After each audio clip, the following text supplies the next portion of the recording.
I am here today to look at the federal and provincial policies surrounding the French Immersion program in Ontario from a discourse analysis perspective, which is therefore a socio-cognitive analysis.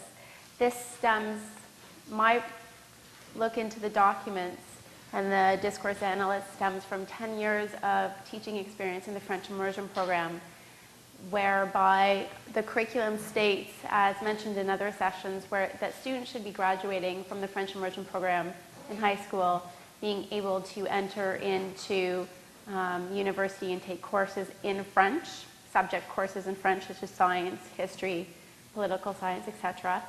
And my experience and research backs up that the curriculum goals do not necessarily coincide with the skills that they are exiting the program with. While the receptive skills are really quite solid, they are almost identical to those of native speakers graduating from a high school program. Their productive skills are lacking, especially in terms of grammar, vocabulary, and pronunciation. Consequently, a study done by Hart and Lapkin in 1984 demonstrated that students just exiting the program are not using French in an authentic context, and they are not going to school and studying in French. They are not taking employment. And when we look at the curriculum and the operational definition of what it is inherent in the curriculum definition of what we want our students to be graduating with, meaning they will be undolingual and bilingual individuals, meaning individuals able to enter interaction with native speakers of that language, use metacognitive awareness skills to recognize what is socially acceptable, what are the vernacular cues, etc. They don't have those skills. They are also not, their metalinguistic ability is just not, it's not there where it needs to be. So this discrepancy led to my research question, which is, do the Federal Action Plan for Official Languages, which I guess the new one came out yesterday, and the second language learning educational policies within Ontario actively support the development of individuals capable of entering interaction and willing to go out and to use their French beyond the French program. As part of my literature review, José Macropolis will be talking with you after me, but she did a study in 1998 that was a sociopolitical analysis of the history surrounding the French Immersion program. And what she noticed was that there is social issues support or demonstrate evidence for a lack of support of the French Immersion program. And she had used social theories, Bourdieu, Breton, and Labrie, to actually highlight, to come to some conclusions. And the reason she chose those as a framework for her study was that these three individuals, Bourdieu, Breton, and Labrie, consider ways in which language is used to gain some form of benefit, profit, symbolic resource, what have you, through interactions in society. And one of the conclusions that she found is that the French Immersion program is not meeting its political objective in terms of joining the two communities together, the Francophones and the Anglophones, because essentially the pedagogical objectives of creating individuals that were able to function in French, it was not happening. And therefore, a generalization that can be extrapolated from that is that the French Immersion program has actually created an imbalance of power between minority populations, including Francophones living outside of Quebec, and Anglophones. So what my goal today is to actually use a discourse analyst framework by Van Dyke, whose framework deals with racism. And he uses the term racism in exchange with group dominance. So I would like you to keep that in mind. So his notion of group dominance, or racism, is actually, he believes it to be text and talk and actions that are subtle, intentional, overt, covert, what have you. But they are actions that are taken on by elites in our society, symbolic in power, and by symbolic I mean individuals, or rather he means individuals that are involved in the process of creating policies, whereas power elites are officials acting in government, etc., or policemen who actually hold an official title. So symbolic elites include teachers, administrators, what have you, board consultants, etc. And where does it occur? It occurs in the social and cognitive dimensions, since it is within our institutions that really we construct who we are. And how is the group dominance perpetuated? It is perpetuated in various discourse modes and strategies. And the discourse modes that he uses, where we see the reproduction of group dominance, is in the political, media, and educational spheres. And three strategies that I will highlight today that occur in interchange. They do not, one does not exclude the other. Very often they occur together. But all of these occur in those three spheres. And positive self-presentation includes forms such as pride, self-glorification, nationalist rhetoric. And positive self-presentation of one's group, mainly the dominant group, is used to bolster support for a document or a policy text or talk that actually comes out that is going to directly influence a minority group. And it actually coincides really nicely with Bourdieu's strategy of condensation, and Bourdieu sees linguistic exchange as an exchange of economic power, where you have the producer creating text and talk for the recipient, the consumer, and in those two groups, the producer and the consumer do not, and it is well known between the participants of the exchange, there is an unequal distribution of power in society, such as the francophones and the anglophones. And what's really important, though, is to know is that this strategy is used in such a way that the consumer actually accepts and identifies with the text and talk being produced by the producer. The other one is negative other representation, and that is a form of exclusion, whereby text and talk is created to not include the subordinate group into the construct of the dominant group. However, it's important to note that the dominant group would not want to be perceived as negative, so they need to use saving face mechanisms and to hedge and mitigate and minimize the effects of what's happening. And vox populi, or voice of the people, is just, it's text and talk that says that it was this policy, for example, we have worked together with teachers and etc., with teachers, parents, board consultants, the public, and so because we've worked together as a team, it's not us, it's our document, therefore it's socially acceptable. The methodology that I used, well, I collected public documents that reflect the framework. So I used political, media, and the educational sphere. The reason that those were included is because political and media discourse modes were chosen as a focus, since it is believed that the process of influence is top-down, and educational discourse was also chosen as a focus since educational discourse is actually believed to have more of an influence, because it is within the classrooms really that we shape the constructs. It's one area that we shape the constructs of our young and future citizens. Discourse was only collected at the macro level, therefore no textbooks, for example, were used. The scope of the study just didn't allow it. And I used text or program booklets from one school board and a southwestern Ontario school board to see what was actually happening. It's important, with all this in mind, to keep in mind what Miles has reiterated, and has been reiterated a few times throughout the last couple of days, is that one of the main goals of the action plan is to actually double the percentage. Well, I guess you could, it's no longer, it wasn't stated in the action plan. Well, it was stated that by 2013 that rate of bilingual graduates, individuals being able to function in French, would go up from 24% in 2001 to 50% in 2013.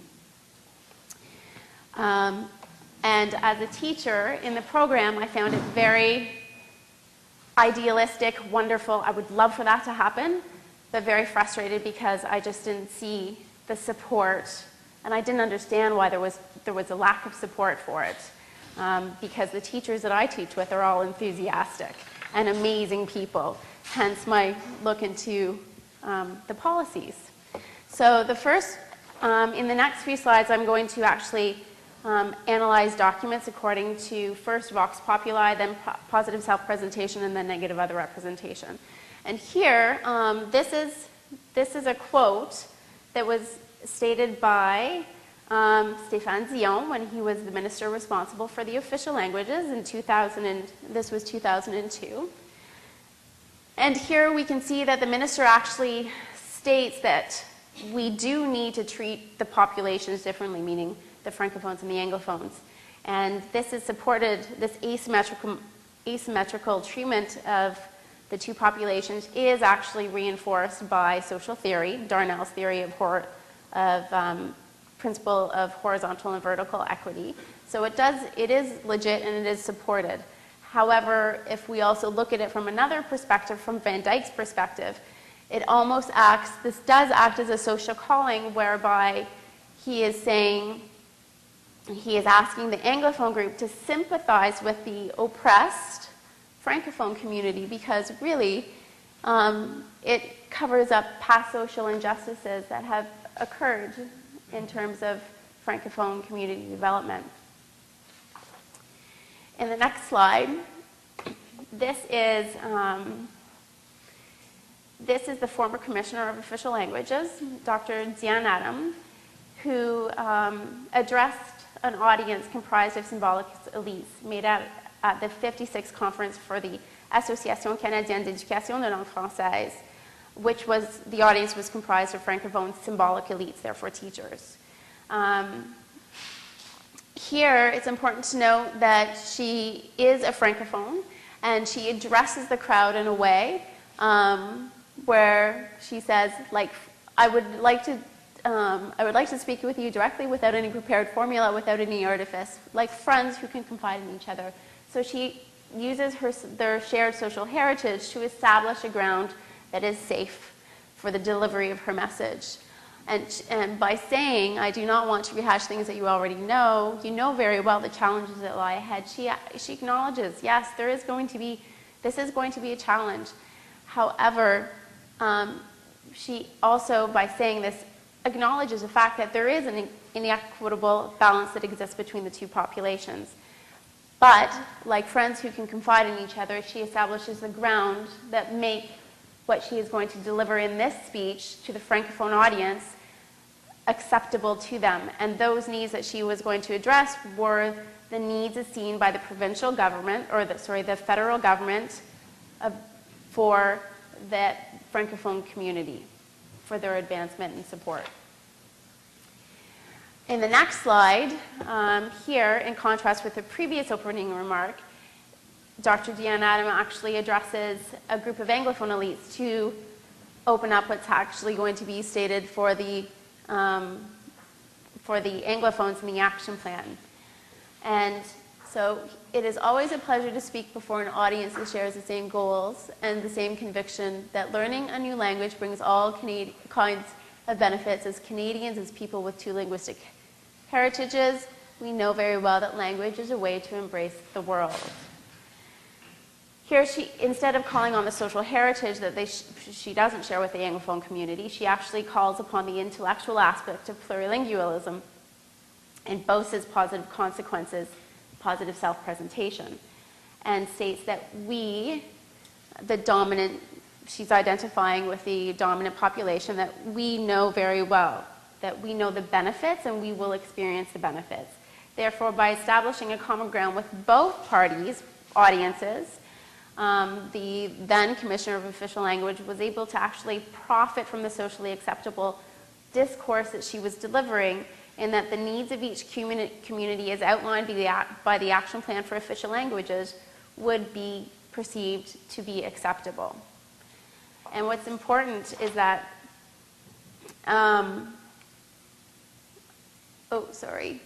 the Action Plan for Official Languages, it's important that the action plan be perceived as being acceptable by both populations because, as acknowledged, there was imbalances there was past social injustices for the Francophones and inequitable treatments.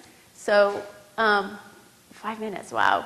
The 3 negative inferences were actually mitigated by the positive self-presentation. Negative inferences from the documents, if you go through the plan that was released in March 2003, was that it acknowledges that the trend of assimilation, Francophone assimilations, is going to continue.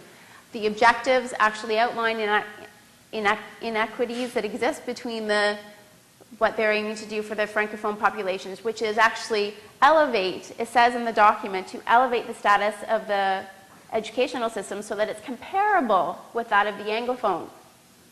Whereas for the Anglophones, they're going to revitalize the program. French immersion program is strong. It needs to be better. It needs to actually bridge the 2 communities, and it's not doing that. Accountability. CBF has released many documents stating that there is little transparency in the delivery of funds between the governments. And I can talk from personal experience that we don't see the funds in the classroom. We just don't. It goes to special ed, it goes to math, it goes anywhere but to the French classroom. And the principals do not support that. But